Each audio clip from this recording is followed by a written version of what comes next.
Hey guys, Nate here from WASD20, and I'm bringing you today RPG class vlog number 2. I am coming to you from the morning of day 3. I'm just getting ready for day 3 and thought I'd shoot out a little video reflecting on how day 2 went. Again, I don't know if I'm going to keep up with this every day, but here we have it. So you want to slay a dragon, a class on tabletop role-playing games. If you haven't watched part 1, that might not make much sense to you, so maybe go check out part 1. But excuse me, we'll get going by talking about the plans of what I did and take a look at that here, and then I'll just kind of share my thoughts, what's going through my head, what I'm thinking, what I'm planning for day 3. So day 2, we started off the class by having a little faith reflection on escape. And basically we asked the question, I posed the question, are games escape? Not just games for that matter, but is our participation in imaginary worlds, or secondary worlds, as I think Lewis calls them, whether that's through novels, video games, RPGs, whatever it might be, excuse me, even movies, is that escape? And if so, is that a bad thing? And I didn't have much discussion yesterday in my faith reflection, and I wanted to change that for this time. And so I kind of posed some questions to the students, and there's some good discussion. There's some good pushback on the notion that games are escape, and some good just discussion about the value of our participation in secondary worlds. If you are wanting a little more info on that, I did do a video about a year ago now on that topic. So I'll put the link to that in the description. I think it's called The Value of Imaginary Worlds or something like that. So it was a good discussion, and we read an excerpt from C.S. Lewis, who of course is a prominent Christian who is also a fantasy writer, and J.R.R. Tolkien as well. So yeah, that was a good discussion. And next we moved on to having a little work time on the group presentations, which we started on day 1. Just students doing research on various topics, various RPG game systems that they are going to be presenting to the class in the coming days. So that went well. They had about 30-35 minutes to work with their group, and groups of 2 or 3. More info on that in yesterday's video. Then I had a little history lesson on the history of role-playing games, and this is something that while they were working on their group presentations, I was trying to rush and finish, because I'd been planning on working on it during lunch, but I forgot that I had a lunch meeting. So yeah, it was a bit of a rush. I procrastinated too much, and it didn't turn out quite as polished as I would have liked it. But you can view the slides that I used here, History of RPGs Part 1. And yeah, these are slides that I went through. It might not make much sense if you're viewing them without my speaking over them, but you can feel free to check those out. I might try to add a little more polish, and I should also note that my main source on that, which I should cite here somewhere, was Of Dice and Men. But I did use a few other sources that I found online as well, going from early war games all the way up to 1974, when the very first published version of D&D went out to the public in the form of the brown box. So that was really fun. I think the students really enjoyed it. I hope they did. I really enjoyed telling lots of little stories and anecdotes from the colorful history of war games and role-playing games. Yeah, just lots of interesting stuff that I think Of Dice and Men really brought to life for me. So yeah, I do have, as I mentioned yesterday, Playing at the World, but just haven't waded into it yet. It's still definitely something I'm going to read, but it's a huge book, and it's going to take me a lot of time to read that. So hopefully I can read that over the next year, and if I teach this again next year, even have more historical knowledge of the topic. Then, let's see, the daily plans here. We had some time for character creation for D&D 5th edition, and that went pretty well. I think, yeah, it was a little chaotic, to be honest. The students did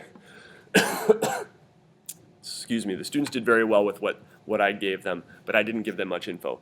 We only had an hour, and I spent about 15 minutes, the first 15 minutes of that hour, going through, all right, here are the races, and here are the classes in D&D, and you might want to consider sticking to these ones that are in the free basic rules PDF because we only have 3 copies of the player's handbook for our 21 students. So they didn't stick very well to the races in the free rules, so that created part of the problem of some students not, I'm going to be a Dragonborn, but all the players' handbooks are in use right now, so I don't have much to do. So I do have some students coming by at lunch today, but to see if they can snag the player's handbook. But maybe I should have bought more players' handbooks. Maybe I will for next year because you tell students that, hey, here's the free ones, and they all want to play ones that aren't free. Not all of them, but excuse me, a lot of them. So, yeah. I also sent out an email last night just saying, hey, don't worry too much about character creation. If you're stressed, just maybe forget it. And I'm glad you tried, and I wanted everyone to struggle through it and attempt the process. But we might just not have the resources in terms of the number of books, in terms of the number of people able to help, all these students who don't know what they're doing. It really does require kind of one-on-one instruction in a way. I shared my videos with them too and said, hey, check out these videos, but I'm not sure how many of them really wanted to check that out. There are other good tutorials out there too. I kind of told them, make sure you're sticking to 5th edition if you're finding other tutorials out there. But yeah, we'll see if they show up today with characters made and how far they got in that process. Maybe not very far. I don't know. And that's okay. We can get some pre-gens. Not a big deal. We can give them a new name, maybe give them a new backstory. They can make those their own too. But I did want them to struggle with that process a little bit and go through that. So yeah, I was hoping to have character creation pretty much done by the beginning of class today, and then be able to start playing today. And I was hoping to also have a little time to talk to the DMs about, okay, what are we going to run? Are we going to run the starter set adventure and all this? Just didn't have time.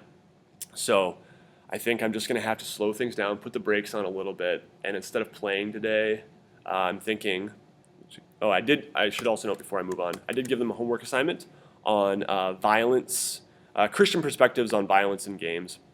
And this is something I adapted from a lesson in my video games class, which, the link isn't working. How nice. I should probably fix that.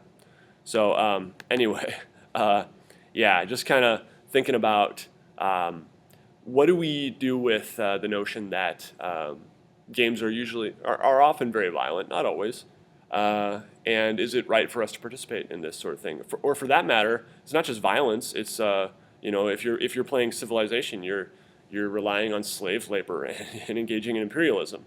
And so what do we do with that? I have here, do Christians have an obligation to play the light side of the Force in any Star Wars game? Anyway, so we will discuss that a little bit. I'm interested to hear what they think of that. I have my own opinions, and I try to get beyond the notion that for any human, not just for Christians, but that we can just say it's a game. It's just a game, and dismiss it at that. I like to have a little more in-depth conversation about it. In the end, that is kind of what I think. But it's different for every person too. And anyway, we don't need to get into the whole discussion on that. We will in class probably tomorrow. It's due tomorrow.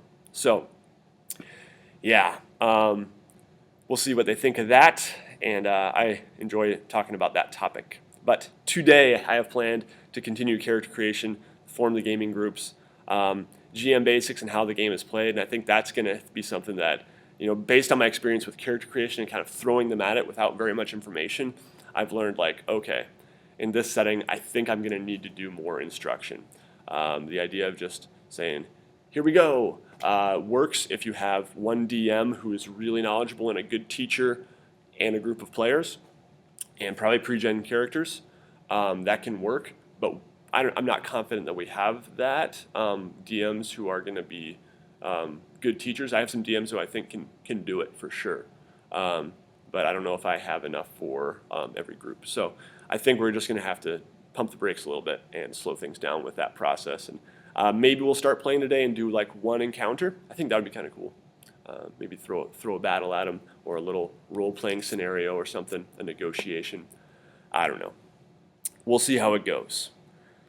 So, yeah, want to thank everybody for their awesome feedback on day one, the RPG class vlog. Let me know what you think down in the comments below of this one. Look forward to hearing from you, and you'll hear from me again soon. Peace.